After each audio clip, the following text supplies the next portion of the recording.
प्यारे बच्चों, आज कक्षा 8 इंग्लिश रीडर का पहला चैप्टर जो कि पोएम है द फेरी मैन, आज इसी की व्याख्या की जाएगी। कक्षा 8 English reader chapter first the ferry man, आज इसी के संबंध में चर्चा किया जाएगा, इसी की व्याख्या की जाएगी। आप बड़े ही सावधानी से, बड़े ही ध्यानपूर्वक आप इसे सुनिएगा। इसके पहले भी मैं यह चैप्टर आप लोगों के व्हाट्सएप पर सेंड कर चुका हूं और उसमें मैंने लिखा भी था कि लर्न इट हार्टली, कृपया इसे आप लोग कंठस्थ कर लीजिए। तो आज इंग्लिश रीडर का chapter first the ferry man, आप लोगों को पता होगा यह द फेरी मैन, फेरी माने यहाँ नौका होता है और मैन माने आदमी, यानी नौका वाला आदमी, अर्थात हिंदी में इसे यूँ कहें नाविक या नाव वाला, कहीं कहीं मल्लाह भी इसे कहा जाता है फेरी मैन को। तो चैप्टर का नाम है द फेरी मैन, मल्लाह या नाव वाला या नाविक। इस पूरे चैप्टर में आप लोगों को एक नाविक और कवि के बीच संवाद देखने को मिलेगा, संवाद सुनने को मिलेगा। पोएट या कवि यहाँ अपने निवास स्थान से कहीं जा रहे होते हैं और जाते जाते उनको रास्ते में नदी मिल जाती है और वहाँ ब्रिज नहीं बना है, पुल नहीं बना है। उस पार जाने के लिए केवल नाव ही एक सहारा होता है जिससे कवि उस पार उतर सकें।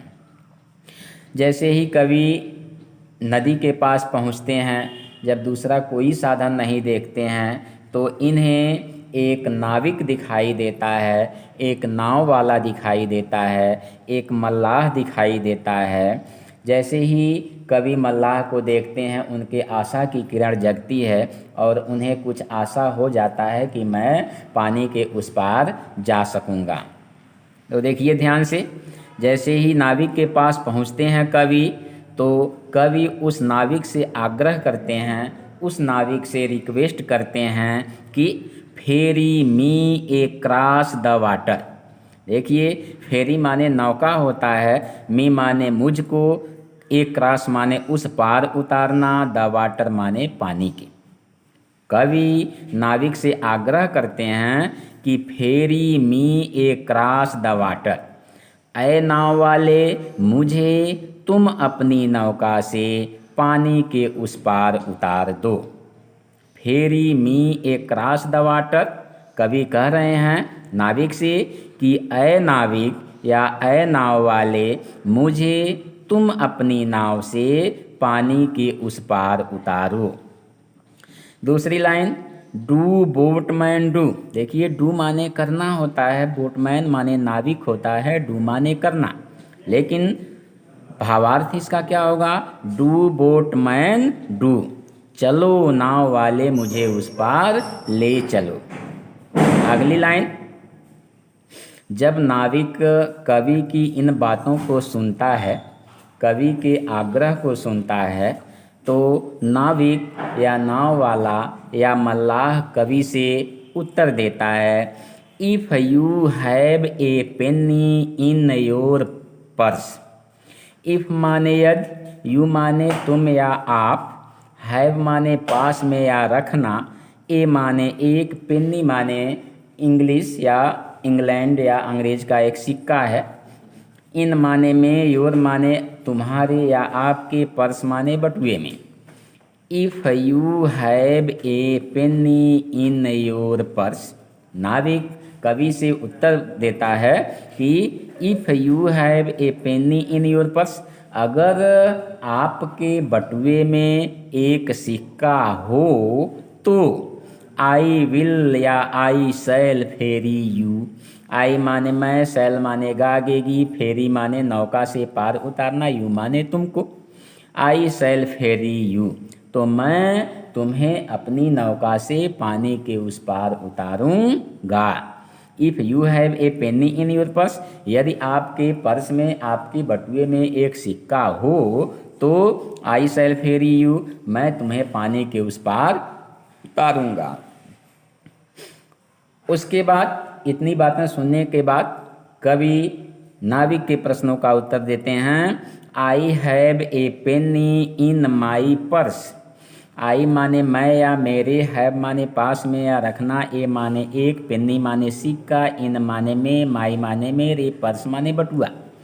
I have a penny in my purse, मेरे बटुए में एक सिक्का है। And my eyes are blue. And माने और, माई माने मेरी, आईज माने आँख हैं, आर माने हैं, ब्लू माने नीली। And my eyes are blue, और मेरी आँखें नीली है। I have a penny in my purse, मेरे बटुए में एक सिक्का है। And my eyes are blue, और मेरी आँखें नीली है। इसलिए so ferry me across the water. So माने इसलिए, फेरी माने नौका से, मी माने मुझको, ए क्रॉस माने उस पार उतारना, द वाटर माने पानी के। सो ferry me across the water, इसलिए ऐ नाव वाले मुझे तुम अपनी नौका से पानी के उस पार उतार दो। डू बोट मैन डू, ले चलो नाव वाले ले चलो।